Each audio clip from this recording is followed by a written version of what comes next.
बिस्मिल्लाहिर्रहमानिर्रहीम। आज हम chapter 13 current and electricity lecture number 17 और टॉपिक हमारा है 13.9 which is very very important long question Wheatstone bridge. Wheatstone bridge क्या होता है? Wheatstone bridge basically complex circuit को रिजॉल्व करने के लिए हम यूज़ करते हैं और कोई भी अननोन क्वांटिटी हो उस कॉम्प्लेक्स सर्किट में हम उस क्वांटिटी को फाइंड आउट करने की कोशिश करते हैं। आज हम इस वीडियो लेक्चर में ये सीखेंगे कि किस तरह से हमारे पास कॉम्प्लेक्स सर्किट गिवन है और उसमें से हम एक अननोन क्वांटिटी कैसे फाइंड कर सकते हैं। और तो हमारे पास इस सर्किट को रिजॉल्व करने के लिए किरचॉफ सेकंड रूल का हमें एक्सप्लेनेशन की ज़रूरत होगी, जो हम उसकी एक्सप्लेनेशन को हम यूज़ करके उस इक्वेशंस को सर्किट को एनालिसिस करके हम आज व्हीटस्टोन ब्रिज में अननोन क्वांटिटीज निकालने जा रहे हैं। तो हमारे पास इसकी डेफिनेशन अगर देखें, the device is used to determine unknown resistance of a material is called Wheatstone bridge. इसको हम क्या कहते हैं? व्हीटस्टोन ब्रिज कहते हैं। उसके बाद अगर हम इसकी कंस्ट्रक्शन पे नजर डालें तो हमारे पास इस डायग्राम को हम एक्सप्लेन करेंगे। हमारे पास एक मेश है, जाल, उसकी सूरत में resistance R1, R2, R3 and R4 connected है। अब हमारे पास A और C टर्मिनल के साथ हमने इसको बैटरी के साथ अटैच कर दिया। अब according to solving the problems of complex circuit, फिर हम ये देखते हैं, हम इसमें लूप्स कंसीडर करते हैं। तो हमारे पास कोई भी किसी किस्म की भी हम लूप कंसीडर कर सकते हैं, लाइक क्लॉकवाइज या एंटी क्लॉकवाइज। तो हम यहाँ पे करते हैं एंटी क्लॉकवाइज लूप्स। I1 का नाम दिया, एक I2 का नाम दिया और एक I3। अब यहाँ पे बात यहाँ पे आती है कि लूप्स कौन कौन सी हैं, तो हम वो लूप्स खुद डिसाइड करेंगे कौन कौन सी हैं। तो हमारे पास जो लूप्स आएंगे इस वक्त A, D, B, A एक लूप आ जाएगी, फिर D, C, B, D हमारे पास सेकंड लूप आ जाएगी, और थर्ड वन इज हमारे पास C, D, A और ये वाला चक्कर काट के यहाँ पे C हमारे पास एक लूप आ जाएगी। तो ये हम देखते हैं। उसके बाद हम इसकी इक्वेशंस बनाएंगे यूजिंग किरचॉफ सेकंड रूल और उसके बाद इसको सॉल्व कर लेंगे। ये हमारा आज का आर्टिकल होगा।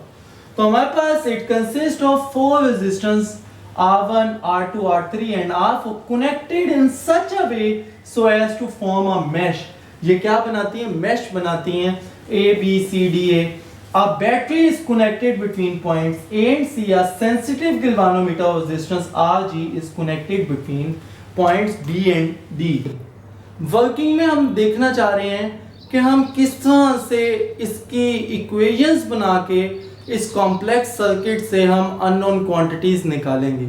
तो हमारे पास ये सर्किट गिवन है, अब हमने इसकी लूप्स बनानी है। तो लूप्स हमारी A, D, B, A हैं। उसके बाद दूसरी loop D, C, B, D है, और third loop C, D, A और हमारे पास C है। अब हमने लूप्स उसी तरह बनानी है और इस तरह से डिजाइन करनी है कि हर लूप में एटलीस्ट एक रेजिस्टेंस हो। फिर हम अज्यूम करेंगे कि हमारे पास करंट एंटी क्लॉकवाइज है, हर लूप में जो करंट होगा वो एंटी क्लॉकवाइज होगा। फिर हम देखेंगे कि जब हम इस सर्किट स्विच को क्लोज करते हैं तो गैल्वानोमीटर से करंट पास करना शुरू कर देता है।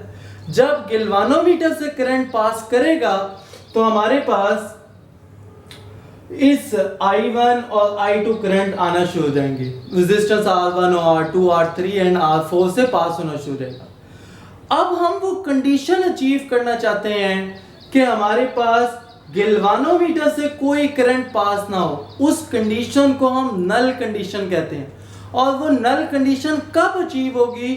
जब हम I1 is equal to I2 के बराबर कर लेंगे। तो जब I1 I2 के बराबर होगा तो हमारी वो कंडीशन अचीव हो जाएगी और इस जब गैल्वानोमीटर जीरो डिफ्लेक्शन शो करेगा तो फिर हम उन इक्वेशन को सॉल्व करके हम सर्किट को एनालिसिस कर सकते हैं। तो हमारे पास if we switch S is closed, the current will flow through the galvanometer. We are to determine the condition under which no current flow through the galvanometer even after the switch is closed.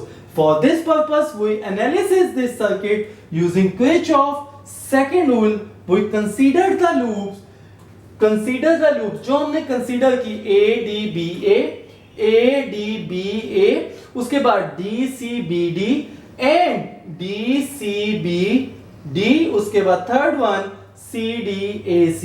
CDA और ये C, and assume the anti clockwise loop current I1, I2 and I3। सब में जो हमारे पास current होगा वो एक ही direction में होगा, हमने अज्यूम किया वो एंटी क्लॉकवाइज है थ्रू द लूप्स। अब हम इन सर्किट को एनालिसिस करते हैं by using Kirchhoff second rule. तो हम जब किर्चॉफ सेकंड रूल यहां पे अप्लाई करेंगे इस फर्स्ट लूप पे, तो हमारे पास क्या होगा, applying Kirchhoff second rule, applying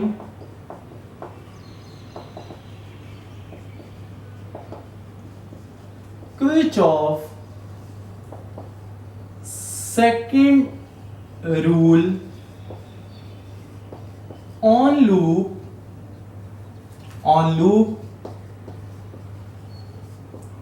कौन से लूप, ADBA पे हम अप्लाई करते हैं। अब हमने किर्चॉफ सेकंड रूल को यूज करना है। कैसे? अगर करंट की डायरेक्शन में हमारे पास रेजिस्टेंस आ रही होगी तो जो उसमें पोटेंशियल चेंज होगी वो नेगेटिव होगी। तो हमारे पास जो पोटेंशियल चेंज आ रही है वो नेगेटिव होगी। हम इस नेगेटिव को हम राइट डाउन करते हैं, तो माइनस I1, करंट हमारे पास I1 है, I1 लिखा और साथ हमने R1 लिख लिया। V is equal to I होता है potential change minus I1, R1 आ जाएगी। फिर इस लूप को अगर हम देखें तो ये यहां पे आ रही है, तो R3 में से भी करंट पास कर रहा है और करंट की डायरेक्शन में रेजिस्टेंस आ रही है, तो माइनस I1 और R3 आ जाएगा। फिर ये जो हमारे पास करंट पास हो रहा है I3 का, वो गैल्वानोमीटर से भी पास हो रहा है। तो हमारे पास जो गैल्वानोमीटर की रेजिस्टेंस होती है उसको हम रिप्रेजेंट कर देंगे RG से। तो हमारे पास क्या देगा, माइनस I1 इंटू RG, ये आ गया। उसके बाद फिर हमने देखना है कि हमारे पास एक्सटर्नल रेजिस्टेंस, एक्सटर्नल लूप्स की वजह से इस लूप को कोई इफेक्ट पड़ रहा है। तो हम देखेंगे कि I3 जो करंट है वो इस लूप से भी पास हो रहा है, क्योंकि इसका जो पाथ है वो CDA है, तो हमारे पास इससे भी पास हो रहा है इस रेजिस्टेंस से। तो अब यहां पे देखें, जो हमने अज्यूम किया हुआ था वो इस डायरेक्शन में करंट है, लेकिन I3 का इसके ऑपोजिट डायरेक्शन करंट आ गया। जब ऑपोजिट करंट आएगा तो जो पोटेंशियल चेंज होगी वो प्लस में हो जाएगी, वो पॉजिटिव होगी। तो हम यहां पे लिखेंगे प्लस I3 इंटू R3, ये हम प्लस I3 इंटू R3 लिख देंगे। फिर हम ये देखते हैं कि अगर इस गैल्वानोमीटर से I1 की वजह से करंट पास कर रहा है तो इसमें I2 की वजह से भी करंट पास कर रहा है, लेकिन जब इस लूप को हम अज्यूम कर रहे हैं तो करंट इस डायरेक्शन में था, I2 की वजह से इसके ऑपोजिट डायरेक्शन में करंट आ गया। तो इसका मतलब है, ये देखें, अगर हमारे पास I1 की वजह से यहां पे करंट है तो I2 की वजह से ये करंट की डायरेक्शन आ गई ऑपोजिट। जब ऑपोजिट डायरेक्शन होगी तो हमारे पास जो इसमें पोटेंशियल चेंज होगी I2 की वजह से वो क्या होगी, पॉजिटिव। तो हम यहां पे लिख लेंगे प्लस I2 एंड RG। अब ये क्लोज लूप हो गई, जब हमारे पास ये पूरी क्लोज लूप हो गई तो किर्चॉफ सेकंड रूल क्या कहता है, all potential changes will be zero. तो हमारे पास जो पोटेंशियल चेंज होगी वो जीरो हो जाएगी। इसको हम इक्वेशन अभी 1 नहीं कह रहे, इसको हम सिंप्लीफाई करते हैं। अब वो कैसे सिंप्लीफाई होगी, तो हम यहां पे देखते हैं, ये एक R3 है, ये R3 है, इसको हम अलग कर लेते हैं, माइनस I1 R1, उसके बाद यहां पे देखें तो माइनस, अगर हम कॉमन लें तो हमारे पास क्या आ जाएगा, R3 कॉमन लिया तो हमारे पास ये वाली जो टर्म होगी ये प्लस हो जाएगी, प्लस I1 आ जाएगा, और ये वाली जो टर्म होगी वो माइनस हो जाएगी, माइनस R3 आ गया। अब देखें ये वाली टर्म भी हमने लिख दी, उसके बाद ये वाली टर्म भी हमने दोनों ने लिख दी। अब ये वाली टर्म बच गई, यहां से भी हम नेगेटिव कॉमन लेते हैं और RG कॉमन ले लेते हैं। RG यहां पे जब कॉमन आएगा तो अब देखें ये नेगेटिव टर्म है तो ये क्या हो जाएगी, पॉजिटिव, तो हमारे पास ये I1 आ गया। ये पॉजिटिव टर्म है तो ये क्या हो जाएगा, नेगेटिव, तो minus I2 is equal to 0 आ जाएगा। इसको इक्वेशन 1 का नाम दे देते हैं। फिर हम अप्लाई करते हैं same Kirchhoff loop rule on second equation. हम सेकंड इक्वेशन में इसको अप्लाई करते हैं तो हमारे पास क्या आ जाएगा, माइनस। अब यहां पे देखें, हम जब इस लूप को यूज करेंगे तो हमारे पास देखें करंट इस डायरेक्शन में मूव कर रहा है तो ये R2 है, तो जब इसकी वजह से हम करंट कंसीडर करेंगे तो माइनस I2, इस लूप को कंसीडर किया, हम लिख लेते हैं loop D C B D. तो जब इस लूप को हम कंसीडर करेंगे तो हमारे पास सबसे पहले करंट इसमें से पास कर रहा है, करंट की डायरेक्शन में है तो जो पोटेंशियल चेंज होगी वो नेगेटिव हो जाएगी, तो हमारे पास क्या आएगा, माइनस I2 R2। उसके बाद ये जो करंट है वो यहां पे पास कर रहा है, ये गैल्वानोमीटर का रास्ता आ गया। जब गैल्वानोमीटर के रास्ते से आएगा तो इसकी जो पोटेंशियल चेंज होगी वो माइनस I2 RG हो जाएगी। देखिए जब हमने इस लूप को कंसीडर किया तो करंट की डायरेक्शन में जो जो रेजिस्टेंस आएगी उसका पोटेंशियल चेंज नेगेटिव होगा, तो ये क्या आ गई हमारे पास, माइनस I2 RG। फिर यही करंट हमारे पास इस डायरेक्शन में से भी पास होगा और जब इस रेजिस्टेंस से पास होगा तो हमारे पास क्या आ जाएगा, माइनस I2 और R4 आ गया। अब ये तो हो गया लूप, इस लूप की वजह से जो पोटेंशियल चेंजेस आई थी वो नेगेटिव आ गई। अब इस लूप में इस लूप का भी तो अमल दखल है, तो जब हम इसको कंसीडर करेंगे, देखें इस लूप की वजह से करंट इस डायरेक्शन में जा रहा था और इस लूप की वजह से करंट इस डायरेक्शन में जा रहा है, तो हमारे पास ऑपोजिट डायरेक्शन हो गई। जब हमने इस लूप को कंसीडर किया और इसके ऑपोजिट करंट गया तो यहां पे जो पोटेंशियल चेंज आएगी वो पॉजिटिव हो जाएगी। तो इस पहली लूप की वजह से सेकंड लूप में जो पोटेंशियल चेंज होगी वो क्या होगी, पॉजिटिव। तो हमारे पास क्या आएगा, प्लस I1 इंटू RG। उसके बाद फिर इस लूप 3 की वजह से जो इस पे इफेक्ट पड़ेगा वो क्या पड़ेगा कि ये वाली लूप R4 से भी पास कर रही है, तो हम जब इसका इफेक्ट देखते हैं और I2 की डायरेक्शन ऑपोजिट है, I3 की ऑपोजिट डायरेक्शन है, तो यहां पे जो पोटेंशियल चेंज आएगी R4 में वो पॉजिटिव होगी, तो हम यहां पे लिखेंगे plus I3 into R4 is equal to 0। अब हम इसको सॉल्व करते हैं, थोड़ा सा सिंप्लीफाई करते हैं कि minus I2 R2 as it is आ गया, ये पोटेंशियल चेंजेस 0 आ गए। अब हमने सॉल्व करना है। अब यहां पे देखें RG और RG, अब यहां पे फिर हम नेगेटिव RG कॉमन लेते हैं तो ये वाली जो टर्म है वो पॉजिटिव हो जाएगी I2, फिर ये वाली जो टर्म है ये प्लस है, ये नेगेटिव हो जाएगी माइनस I1।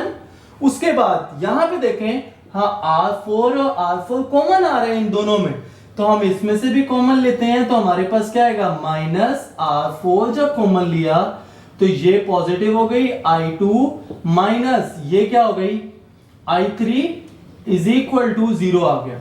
जब ये वाली टर्म आई इसको इक्वेशन 2 कह देंगे हम, इसको इक्वेशन हमने 1 का नाम दिया था। अब हमने इक्वेशन 1 और इक्वेशन 2 को सॉल्व करना है। अब हमने यहां पे नल कंडीशन लगानी है।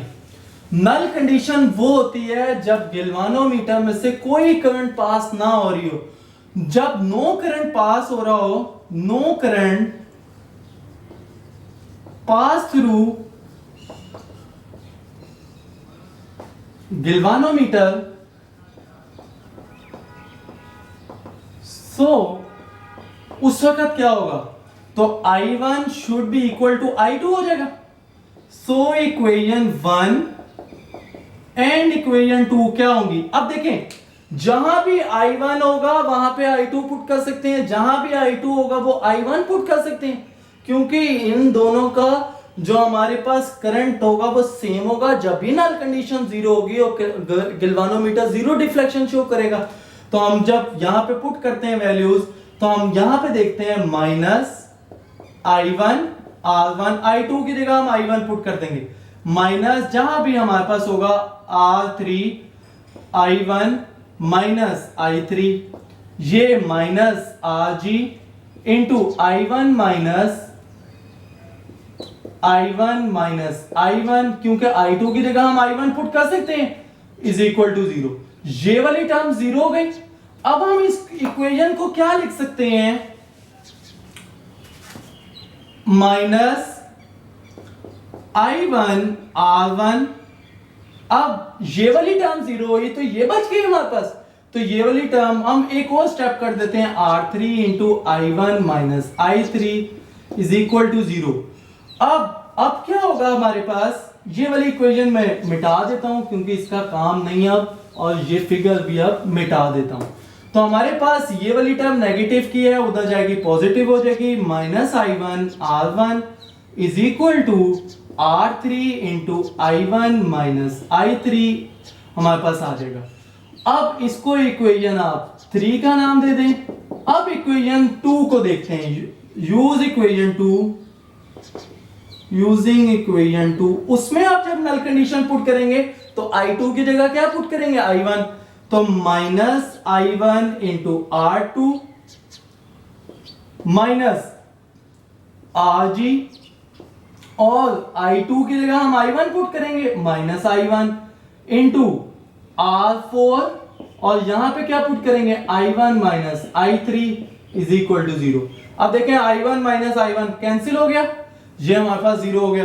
उसके बाद आप इस इक्वेशन को मिटा देते हैं हम, तो हमारे पास जो टर्म बचेगी वो कौन सी बचेगी, माइनस I1 R2, माइनस की टर्म है, दूसरी तरफ जाएगी प्लस हो जाएगी, तो ये क्या हो जाएगी R4 into I1 minus I3, ये हमारे पास आ गई इक्वेशन 4।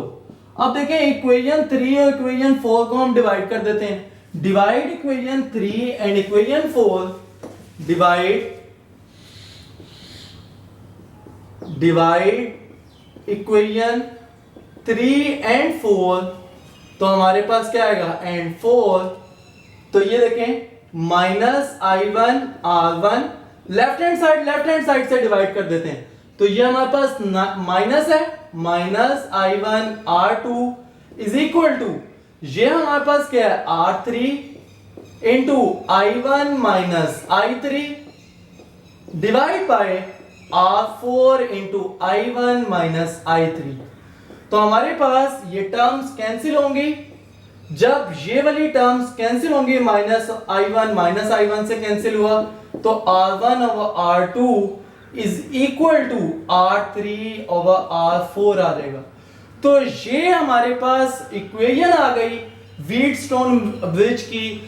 अब इसमें एक भी क्वांटिटी अननोन है, कोई 3 क्वांटिटीज नोन है तो हम वो निकाल सकते हैं। लेट्स सपोज R1 निकाल रहे हैं, तो R1 इज इक्वल टू किसके बराबर हो जाएगा, R2 multiply by R3 over R4। ये किसकी मदद से हमने सॉल्व किया, बाय यूजिंग किरचॉफ रूल। और ये किसके लिए यूज होता है, फॉर कॉम्प्लेक्स सर्किट। ये very very important long question है इस चैप्टर का। तो यहां तक हमारी आज की वीडियो कंप्लीट होगी। अगर आपको ये मेरी वीडियो पसंद आई हो तो लाइक करें, शेयर करें, कमेंट करें और फीडबैक लाजमी बताएं कि आपको ये लेक्चर कैसा लगा।